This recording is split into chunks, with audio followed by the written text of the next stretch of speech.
is part 2 of basic concept. Basic concept का पिछला part हम लोग कर चुके थे और काफ़ी दिनों बाद मैं ये वीडियो अपलोड कर रहा हूँ।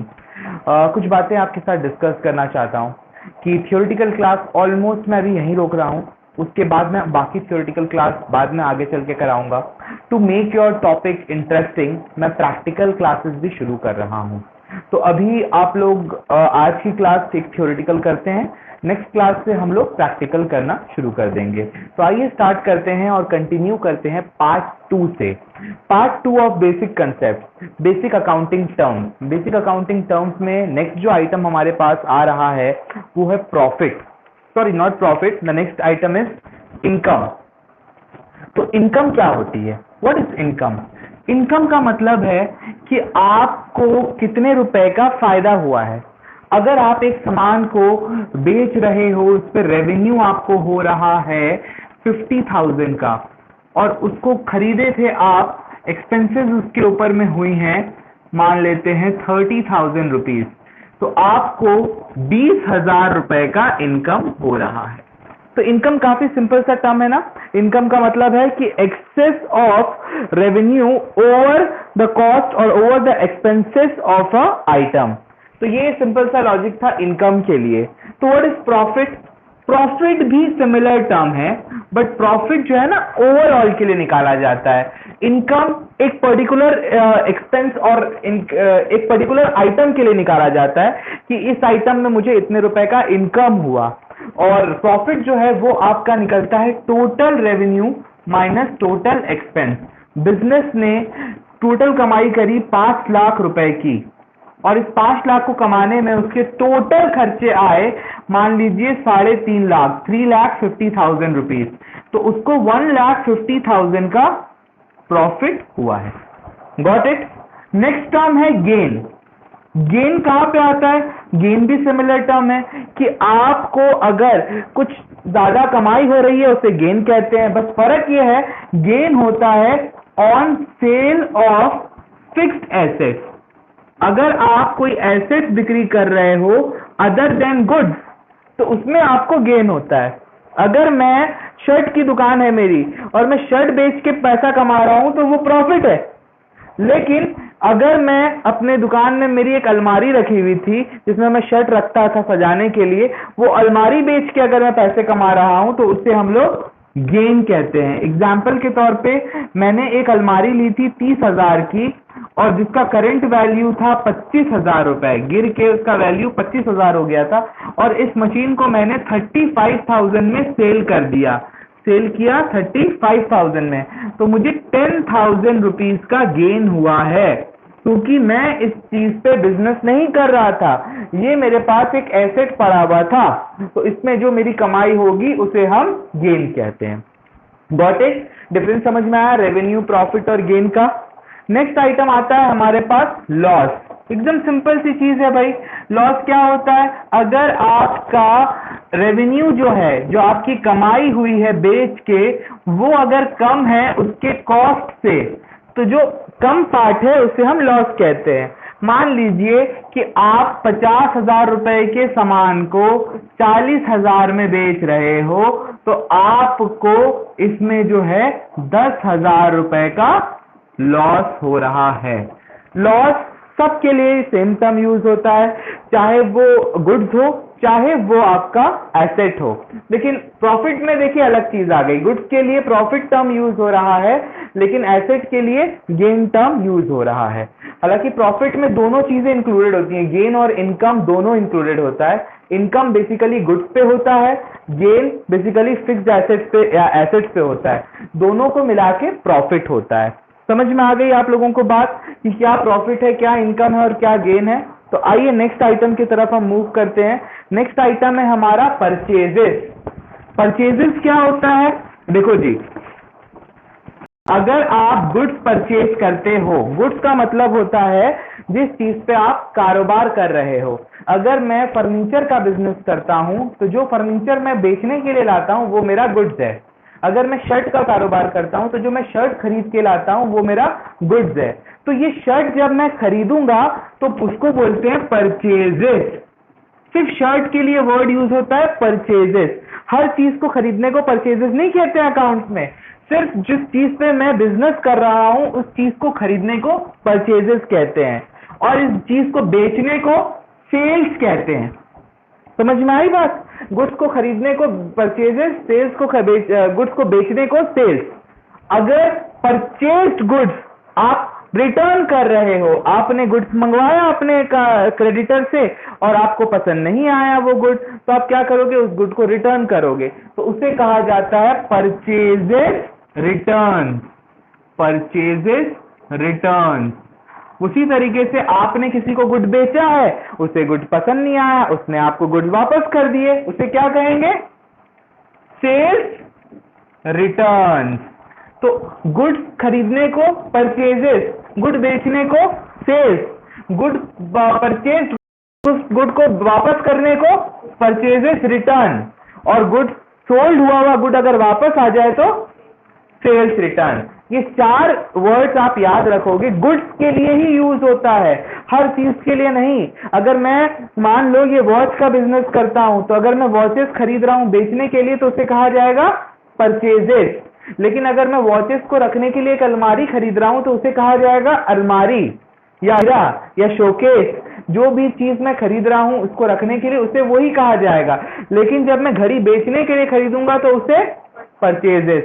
मैं दुकान में सजाने के लिए घड़ी खरीद रहा हूं तो उसे क्लॉक ही कहा जाएगा, उसे परचेजेस नहीं कहा जाएगा। लेकिन अगर वो घड़ी मैं बेचने के लिए खरीद रहा हूं, अपनी दुकान के लिए खरीद रहा हूं, तो वो गुड्स नहीं है, वो क्लॉक है, इक्विपमेंट, आप जो भी उसे आप बोल सकते हो। लेकिन उसे बेचने के लिए खरीदूंगा तभी वो क्या कहलाएगा? गुड्स। और उसे गुड्स को आप खरीदते हो अगर बेचने के लिए तो वो परचेजेस कहलाता है। वही गुड्स सेल होगा तो सोल्ड होगा तो सेल्स कहलाता है। परचेज गुड वापस हो जाए तो परचेजेस रिटर्न, सोल्ड गुड्स अगर वापस आ जाए तो सेल्स रिटर्न। नेक्स्ट आइटम है स्टॉक। स्टॉक क्या होता है? जो चीज आप बेचने के लिए खरीदते हो उसे हम कहते हैं स्टॉक। स्टॉक, या आप बोलिए स्टॉक इन ट्रेड।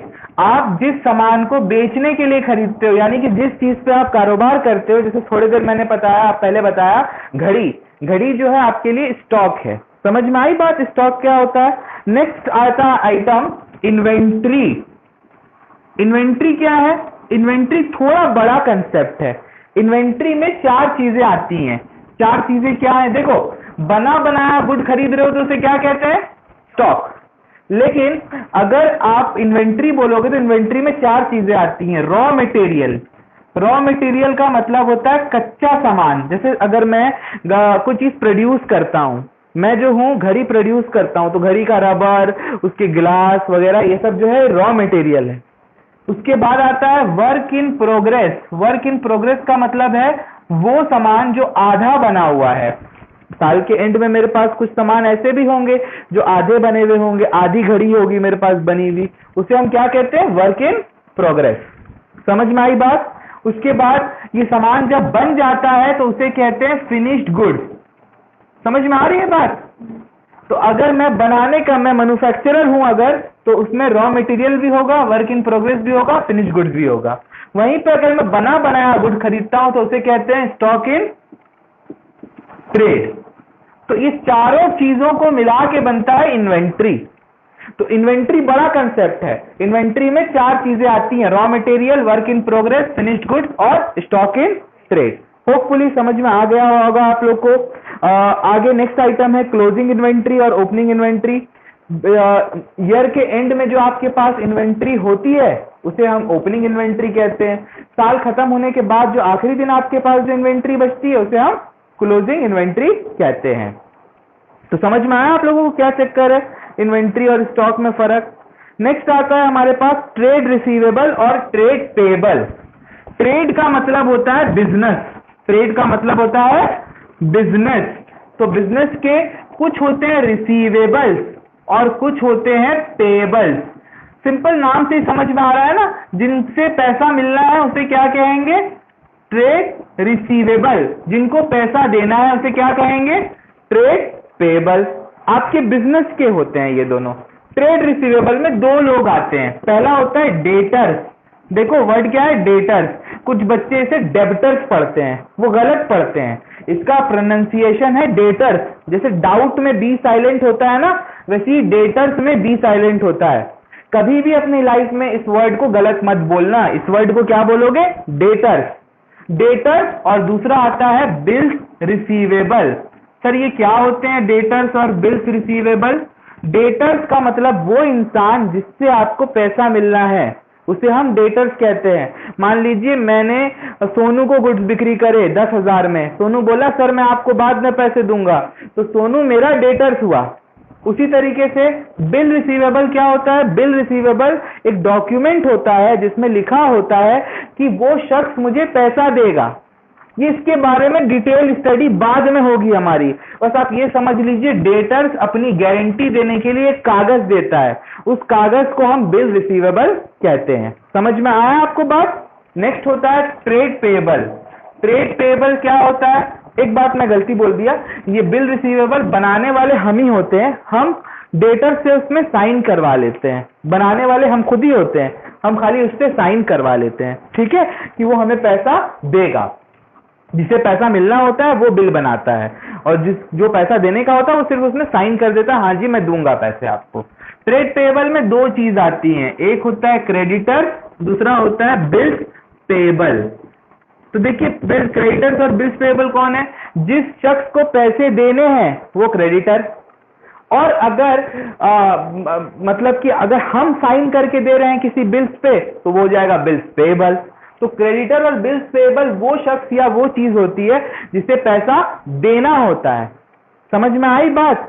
एग्जाम्पल के तौर पे मैं बताता हूं, ये मान लो ये आप हो, बड़ी बड़ी आंखें वाले, देख रहे हो अपने आप को, कितने खूबसूरत दिख रहे हो आप। अरे बहुत खूबसूरत तस्वीर बनाई है मैंने आपकी। आपने इस शख्स को, इसका नाम हम रख देते हैं गोल, क्योंकि इसका मुंह है गोल। तो गोल को आपने 5,000 रुपए का गुड्स बिक्री किया, ठीक है, गोल बोला बाद में पैसा दूंगा, और आपने इसको भी बिक्री किया। ये कौन है? सही समझा आपने, इसका नाम है स्क्वायर।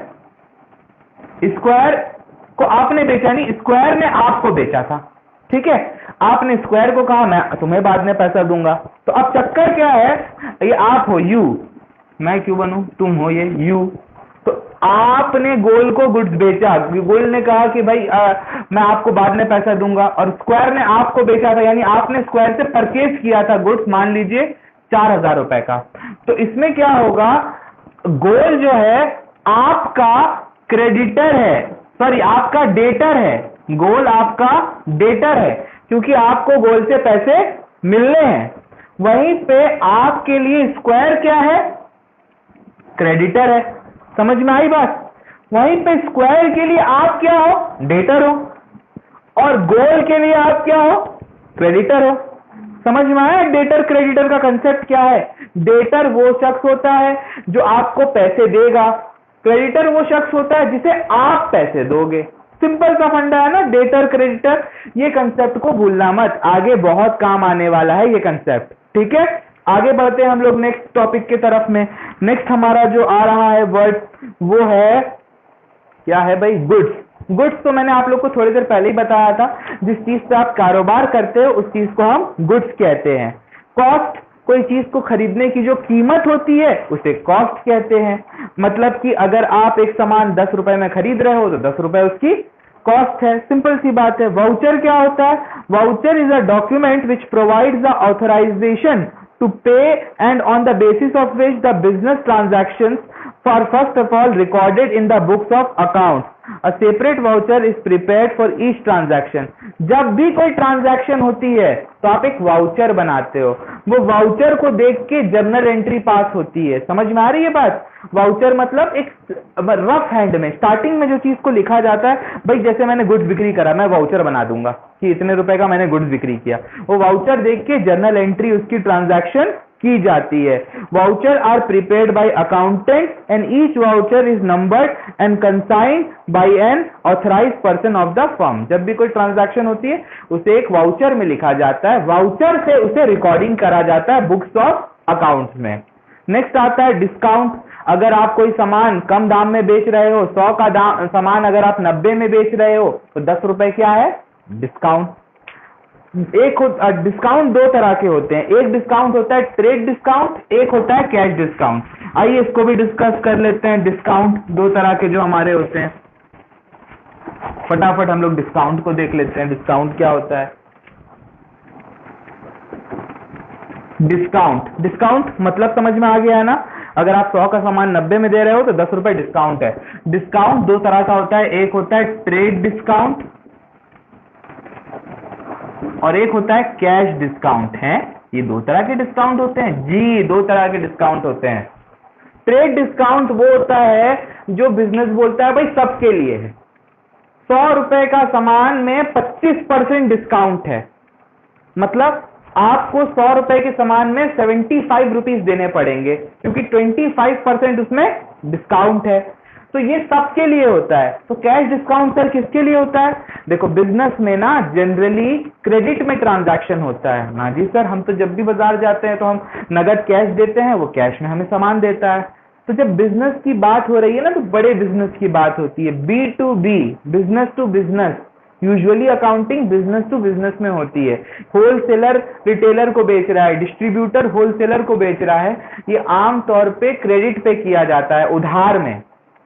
उधार में करते हैं ताकि बिजनेस इजीली किया जा सके।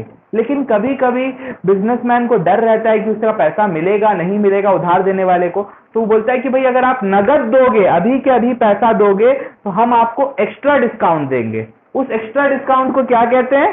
Cash discount. समझ में आई बात? तो 25 रुपए तो सबके लिए डिस्काउंट थे, लेकिन उसने कहा कि अगर कोई मुझे अभी पैसे देता है तो मैं उसे 2% और डिस्काउंट दूंगा, यानी 1.5 रुपए का एक्स्ट्रा डिस्काउंट। सर 1.5 रुपए का बस डिस्काउंट, ये बहुत बड़ा मैटर होता है। जब हजारों की ट्रांजैक्शन होती है, लाखों की ट्रांजैक्शन होती है ना, ये 1.5%, 2% इसी में बिजनेस चलता है। आप लाख रुपए का सामान बेच रहे हो, 2% आप कमा रहे हो, उसमें आपकी प्रॉफिट 2000 रुपए की है। ये कैश डिस्काउंट दिया जाता है उन बिजनेसमैन को जो लॉयल होते हैं, जो पैसा रखते हैं। जो पैसा फेंकेगा उसे एक्स्ट्रा डिस्काउंट मिलता है और वो ज्यादा मुनाफा कमा पाता है। होपफुली समझ में आई होगी आपको बात की डिस्काउंट कितने तरह के होते हैं। और भी कुछ अकाउंटिंग टर्म्स हैं, आइए इनको फटाफट हम देख लें। एंट्री, एंट्री का मतलब जब वाउचर से ट्रांजैक्शन रिकॉर्ड किया जाता है, वाउचर के बाद जब वो रिकॉर्ड होता है उसे एंट्री कहा जाता है, जर्नल एंट्री। उसके बाद bad debt, bad debt entry में बता दिया हूं। बैड डेट, बैड डेट क्या होता है? बड़ा अच्छा कंसेप्ट है बैड डेट। आपका डेटर अगर आपको पैसा ना दे और वो भाग जाए या कंगाल हो जाए या वो मर जाए, आपको उससे पैसा अगर ना मिले तो उसे कहते हैं बैड डेट। अगर इसको खोलूं तो मतलब बैड डेटर्स। अगर आपका डेटर बैड हो जाए, आपको वो पैसे ना दे, जैसे हमारे केस में हमारा डेटर कौन था? हमारा डेटर था गोल। गोल अगर हमें पैसे ना दे, बोल दे कि भाई मैं कंगाल हो गया हूं, मेरे पास पैसे नहीं है, तो गोल हमारे लिए हो जाएगा बैड डेट, वो मेरा लॉस होता है। उसके बाद होता है इंसॉल्वेंट। इंसॉल्वेंट का मतलब होता है कंगाल हो जाना, दिवाला निकल जाना। अगर इंसान के पास कभी लॉसेस ऐसे हो जाते हैं जब उसकी नैया डूब जाती है, पूरे पैसे उसके कंगाल हो जाते हैं, उसको बोलते हैं इंसॉल्वेंट। क्या बोलते हैं? सॉल्वेंट। इंसॉल्वेंट का मतलब होता है वो इंसान जो कंगाल हो गया है, जिसके पास पैसे नहीं बचे हैं, उसे हम कहते हैं इंसॉल्वेंट। सॉरी, आप भी मेरे साथ बोला करो, जब मैं पढ़ा रहा हूं ना तो आप भी बोलते रहा करो कि क्या चीज है। बोलने से चीजें याद होती हैं। बचपन में स्कूल में याद है ना, टीचर पढ़ाती थी A for apple, B for ball, आज भी दिमाग में घुसा हुआ है। बच्चे से पूछो ए फॉर, वो बोलेगा एप्पल, जबकि ए फॉर एंड भी होता है, एरोप्लेन भी होता है। लेकिन बच्चे ने चीख चीख के बोला था, टीचर के साथ रिपीट करा था ए फॉर एप्पल। तो टीचर जब पढ़ाया करे ना तो उसके साथ स्पीक आउट करा करो, इंडल्ज हुआ करो, तो आपको भी समझ में आएगा क्लियरली। ओके, नेक्स्ट हमारा टर्म आता है स्टोर्स। स्टोर्स का मतलब होता है वो सारी चीजें ना जो, जैसे हम बोलेंगे ना, हमारे पास ल्यूब्रिकेंट्स है या हमारे पास वो ग्रीस है, हमारे पास क्रूड, पाना, वो कंज्यूमेबल्स जो हमारे बिजनेस में डेली यूज आता है, वो हमारे पास पड़ा रहता है। साल के स्टार्टिंग में भी पड़ा रहता है, साल के एंडिंग में भी पड़ा रहता है, और कुछ सामान यूज भी हो जाता है। मान लो मेरी एक दुकान है, मेरी एक ग्रोसरी स्टोर है, मैंने क्या करा है, कुछ मच्छर को, ये सॉरी, कुछ चूहों को मारने के लिए चूहे की दवा की जहर रखा है। वो जहर जो मेरे पास है वो स्टोर्स है। मैं अपनी अलमारियों को टेढ़ा बांका ना हो जाए उसके लिए कुछ स्क्रू ड्राइवर, प्लायर्स, ये सब रखा है, ये भी मेरे लिए स्टोर्स होता है। रेवेन्यू क्या है? रेवेन्यू का मतलब होता है टोटल अमाउंट ऑफ सेल, आप टोटल कितने रुपए आपको बेच के मिल रहे हैं। अगर आप 50,000 का सामान 75,000 में बेच रहे हो तो 75,000 रुपीज आपका रेवेन्यू है। आपको टोटल कितने पैसे मिल रहे हैं बेच के, उसे क्या कहते हैं, रेवेन्यू। ठीक है, ये वर्ड अच्छे से याद रखना। एंटिटी क्या होता है, एंटिटी, एंटिटी का मतलब होता है ऑर्गेनाइजेशन, बिजनेस, बिजनेस एंटिटी का मतलब इकोनॉमिक यूनिट, एक इकोनॉमिक यूनिट है ये। यहाँ पे परचेज सेल बिजनेस किया जाता है, इसका मेन मकसद होता है इनकम कमाना, अर्निंग इनकम। ये ऑर्गेनाइजेशन है जो इनकम कमाती है, उसे हम कहते हैं एंटिटी। टर्नओवर, टर्नओवर क्या होता है, टर्नओवर का मतलब होता है सेल्स, हमें कितने रुपए का हमारा सेल्स हो रहा है उसे हम टर्नओवर बोलते हैं। मान लो साल भर में हमें 5 लाख का सेल हो रहा है तो 5 लाख को हम टर्नओवर कहेंगे, हमारा टर्नओवर 5 लाख रुपए का है। नेक्स्ट आइटम आता है लाइव स्टॉक। लाइव स्टॉक का मतलब जिस स्टॉक में जान है उसे कहते हैं, सॉरी, जिस स्टॉक में लाइफ है उसे कहते हैं लाइव स्टॉक। जैसे कि अगर मेरे पास कुछ गाय है, बकरी है, बैल है, भैंस है, गधे हैं, घोड़े हैं, ये सारी चीजें किसमें आती हैं, लाइव स्टॉक में। लास्ट चीज जो हमारी है वो है इन्वेस्टमेंट। इन्वेस्टमेंट क्या होती है भाई, सर इन्वेस्टमेंट तो हम जानते हैं, अगर हम हमारा पैसा कहीं ऐसी जगह लगाते हैं जिससे हमें इनकम मिले तो उसे हम इन्वेस्टमेंट कहते हैं। जैसे आपने किसी कंपनी के शेयर खरीदे, वो इन्वेस्टमेंट। आपने पैसा बैंक में एफडी किया, वो इन्वेस्टमेंट। आपने गोल्ड खरीदा बाद में बेचने के लिए, इन्वेस्टमेंट। तो हर वो चीज जो आप इनकम कमाने के लिए खरीदते हो उसे हम कहते हैं इन्वेस्टमेंट। तो ये कुछ 34 आइटम्स थे, पार्ट 1 में मैंने कुछ डिस्कस किया था और आज पार्ट 2 में मैंने कुछ डिस्कस किए हैं।